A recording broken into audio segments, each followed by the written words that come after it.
Welcome you all in the year 2026। लेकिन 26 में entry करने से पहले एक बात जरूरी है जो हम 2025 को एक बार याद करें और 2025 ने हमें क्या सिखाया उसके ऊपर हम एक बार नजर डालें। मोस्ट ऑफ द टाइम अगर आपने देखा होगा 2025 में every month market was at all time high. हर एक महीना मार्केट एक हाई क्रॉस कर रहा था, लेकिन फियर, डर ने सब कुछ हिला दिया। इस वीडियो में हम देखते हैं 2025 में हमने क्या सीखा और कौन से इन्वेस्टर इस मार्केट में जीता और कौन से लालच में फंस गए। ये वीडियो टिप्स के लिए नहीं है, ये वीडियो सोच बदलने के लिए है। आइए हम शुरुआत करते हैं 2025 रिकैप, रिटर्न से ज्यादा lessons.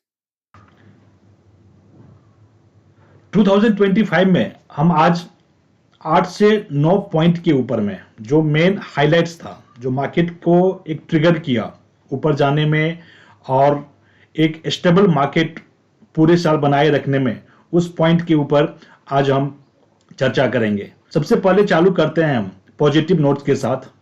The IPO market sees highest ever fund raising. Primary market में फंड काफी अच्छा रेज हुआ और अगर हम बोले primary market was boom boom in the year 2025। ये केवल 2025 में ही नहीं, 2024 भी प्राइमरी मार्केट के लिए, आईपीओ मार्केट के लिए काफी अच्छा रहा। इन 2024 जब 1,59,784 करोड़ रुपया फंड रेज हुआ इन 2024, वहीं ये बढ़ के 2025 में 1,76,000 करोड़ फंड रेज किया गया इन the year 2025। Total number of company 103 company ने आईपीओ मार्केट में पार्टिसिपेट किया और ये एक अच्छा न्यूज है ट्रेडर के लिए भी और इन्वेस्टर के लिए भी। अभी आपके पास में 103 कंपनी 2025 आपको देके गया है, जो आगे आप इसमें ट्रेड भी कर सकते हैं और इन्वेस्टमेंट भी कर सकते हैं। ये रहा मेन बोर्ड में टोटल 1,76,000 करोड़ रुपए फंड रेज हुआ। जहां पे एसएमई मार्केट की बात है, एक इसमें पॉजिटिव पॉइंट रहा और एक रहा नेगेटिव पॉइंट। पॉजिटिव पॉइंट ये रहा जो total approximately 11,500 crore rupees fund raise किया गया और 267 कंपनी पार्टिसिपेट किया। वहीं पे जो इसके लिए बैड न्यूज रहा एसएमई सेगमेंट के लिए, number of participants have decreased. जो 2024 में कहीं पे अप्रोक्सीमेटली 1,80,000 एप्लीकेंट्स हुआ करता था, वो 2025 में घट के ऑलमोस्ट 52 से 55,000 के आसपास रह गया। और 2025 में 4-5 स्टॉक का नाम बताऊंगा जो इन्वेस्टर का और ट्रेडर का ऑलमोस्ट फंड डबल किया। उसमें आदित्य इन्फोटेक था, Ather energy, Groww, Meesho and Stallion India. और एक स्टॉक और है जो अगर आपने आईपीओ में इन्वेस्टमेंट किया हुआ या अगर आपने नहीं किया हो है और अगर ये स्टॉक आपको आईपीओ के प्राइस के आसपास मिले, 402 के आसपास इसका आईपीओ आया था और अभी ऑलमोस्ट प्राइस 450 के आसपास यह भी ट्रेड कर रहा है।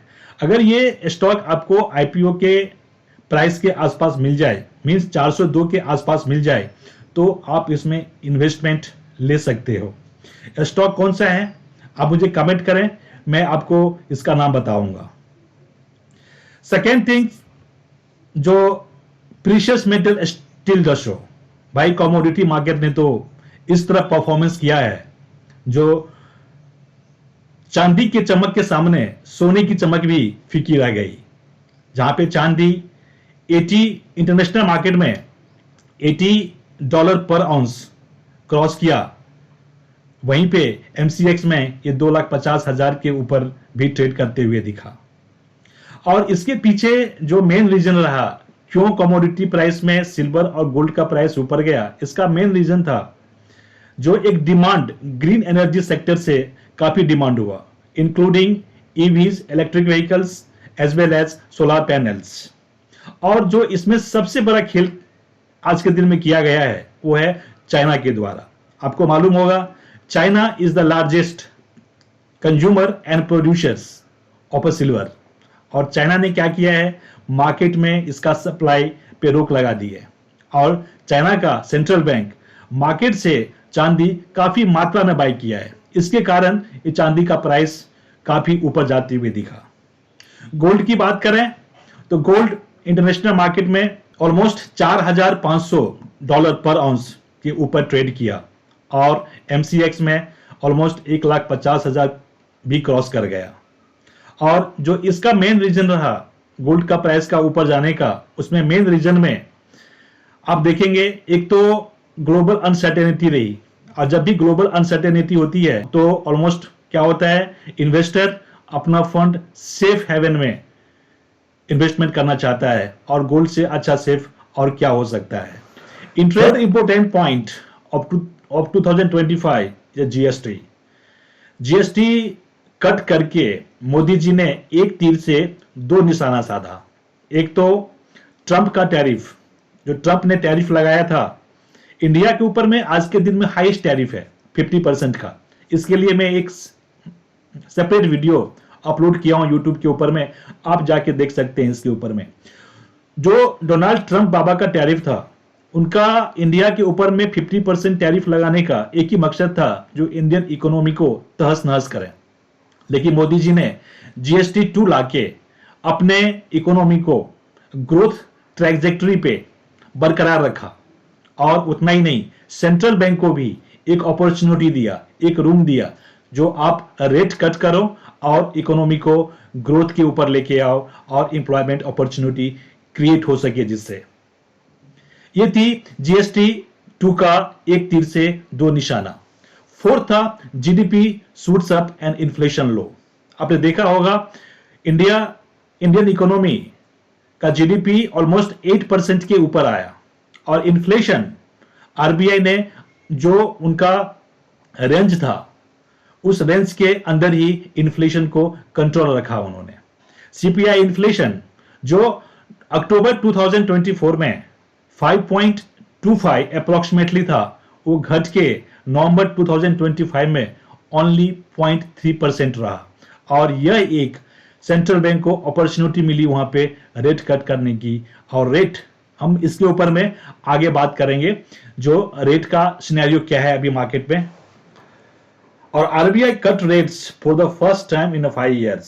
2025 एक इसके लिए भी अच्छा रहा, जो आरबीआई ने 5 साल में पहली बार रेट कट की ओर ध्यान दिया।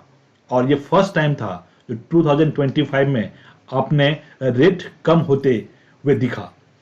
जो आरबीआई का दिसंबर में मॉनेटरी पॉलिसी था, एमपीसी मीटिंग था, उसमें 25 बेसिस पॉइंट से आरबीआई ने रेपो रेट कम किया। और उतना ही नहीं, ये साल में 125 बेसिस पॉइंट आरबीआई के द्वारा रेट कट किया गया है, जो आपको 2026 में इसका पॉजिटिव इंपैक्ट क्या होगा वो आपको देखने को मिलेगा। रुपी टस्ट हिस्टोरिकल लो लेवल। आज के दिन में अगर एशिया में अगर सबसे ज्यादा किसी कंट्री का अगर करेंसी डेप्रिशिएट हुआ है तो वो नो डाउट आईएनआर है, इंडियन रुपीज है। और इसके पीछे बहुत सारा रीजन रहा, जो दो मेन रीजन है। एक तो डोनाल्ड ट्रंप का टैरिफ, जिसके कारण हम एक्सपोर्ट में थोड़ी बहुत गिरावट देखी गई। इसके लिए भी हमने वीडियो अपलोड किया है यूट्यूब के ऊपर में, आप कंप्लीट जाके वीडियो इसका देख सकते हैं। और दूसरा रहा FII selling, foreign institutional investor के द्वारा इंडियन मार्केट में काफी मात्रा में इस टाइम इक्विटी मार्केट में सेल किया गया है, जो एक रुपी को ऑलमोस्ट 91.1 तक डॉलर के अगेंस्ट में ये इतना नीचे आ गया। अभी जो मैं बोला आपको ट्रंप टैरिफ है, जो एक इसका सबसे बड़ा रीजन रहा। और जो एफआई सेलिंग रहा 2025 में वो अनप्रेसिडेंटेड लेवल रहा। मतलब एफआई सेलिंग ने जो 2025 में हुआ है वो ऑलमोस्ट एक हाईएस्ट हुआ है। हिस्ट्री में इतना सेलिंग आज तक नहीं दिखा जो कि 2025 में दिखा। ऑलमोस्ट 1.58 लाख करोड़, 1,58,000 करोड़ का एफआई ने इंडियन मार्केट से विड्रॉ किया है। और जो सबसे बुरा मंथ रहा, सबसे बैड मंथ रहा एफआई सेलिंग का, वो रहा जनवरी 2025। उसमें almost 78,000 crore rupees fund withdraw किया गया एफआई के द्वारा। लेकिन डीआईए ने मार्केट को बैलेंस बनाए रखा और ऑलमोस्ट अप्रोक्सीमेटली 1 लाख करोड़ रुपया मार्केट में इक्विटी में इन्वेस्ट किया और वो हेल्प किया मार्केट को। एक गिरावट नहीं दिखा आपको, उसका रीजन था जो डीआईए ने बढ़ चढ़ के इस मार्केट में पार्टिसिपेट किया। जो सबसे ज्यादा सेक्टर इसमें प्रभावित हुआ वो था IT sector. IT sector alone में एफआई ने 50,000 करोड़ रुपया का बिकवाली किया, सेलिंग किया। और उससे आपने देखा होगा आईटी का जितना भी स्टॉक था, चाहे वो इन्फोसिस की बात करें, एचसीएल टेक की बात करें, विप्रो की बात करें, टीसीएस की बात करें, सब में एक भारी गिरावट आपको देखने को मिला होगा। और जब भी एफआई सेलिंग करता है उसका इंपैक्ट आपको रुपी के ऊपर में भी आपको देखने को मिलता है, क्योंकि जब एफआई सेलिंग किया तो वो रुपी को डॉलर में कन्वर्ट करता है और उस कन्वर्सन का रीजन है जो डॉलर का डिमांड बढ़ जाता है और फिर रुपी एक नीचे की ओर आपको डेप्रिशिएट करते हुए दिखता है। और एफआई सेलिंग का जो उनका रीजन रहा, एफआई का एक्चुअल कहना है जो इंडियन मार्केट में जो इतनी सेलिंग हुई उसका जो एक रीजन है, प्राइस जो मार्केट है वो ओवर वैल्यूड मार्केट है। एफआई का कहना है ऐसा, जो Indian market is over valued और जो प्राइस है वो जस्टिफाई नहीं कर रहा है ग्रोथ के हिसाब से। इसके लिए आपको समझना पड़ेगा price to earning ratio. Price to earning ratio होता क्या है, इसके लिए मैं एक सेपरेट वीडियो लेके आऊंगा। आप इतना ही समझ लो, जो प्राइस टू अर्निंग में अभी अगर इंडियन मार्केट का, निफ्टी का, जो इंडियन मार्केट का अभी पी चल रहा है वो ऑलमोस्ट 22 के आसपास चल रहा है। और 22 के आसपास में कोई आप इस तरह का बोल नहीं सकते हो जो मार्केट ओवर वैल्यूड है। नो डाउट एक सही टाइम होता है मार्केट में एंट्री करने के लिए जब प्राइस टू अर्निंग रेशियो 10 और 12 के बीच में रहे या 10 और 15 के बीच में रहे। वो एक सही टाइम होता है जो मार्केट में आप उस टाइम एंट्री कर सकते हो। लेकिन अभी का जो मार्केट का प्राइस टू अर्निंग रेशियो है वो 22 के आसपास चल रहा है। अभी इसको कम करने के लिए आपके पास दो ही तरीका है, या तो जो प्राइस चल रहा है आप उसको कम करो या आप अर्निंग को बढ़ाओ। जो हम इस तरह का एक्सपेक्टेशन हम कर सकते हैं अभी जो आने वाले 2026 में कंपनी का अर्निंग बढ़ के आएगा और आपको प्राइस टू अर्निंग रेशियो फिर से आपको 10 से 15 के बीच में शायद देखने को मिले, जो एक अच्छा अपॉर्चुनिटी होगा ट्रेडर के लिए और इन्वेस्टर के लिए भी। आप मार्केट में एंट्री करने का एक आपको फ्रेश और एक नया अपॉर्चुनिटी मार्केट आने वाले दिन में दे सकता है। और जो सबसे बड़ी कहानी है, Indian market is the worst performing market in the year 2025। 25 में इंडियन मार्केट ने ट्रेडर को, इन्वेस्टर को पैसा कमा के बिल्कुल ही नहीं दिया। क्योंकि आप देखेंगे अगर टोटल रिटर्न इन 2025 सेंसेक्स का और निफ्टी का ऑलमोस्ट 9 to 10% के बीच में रहा।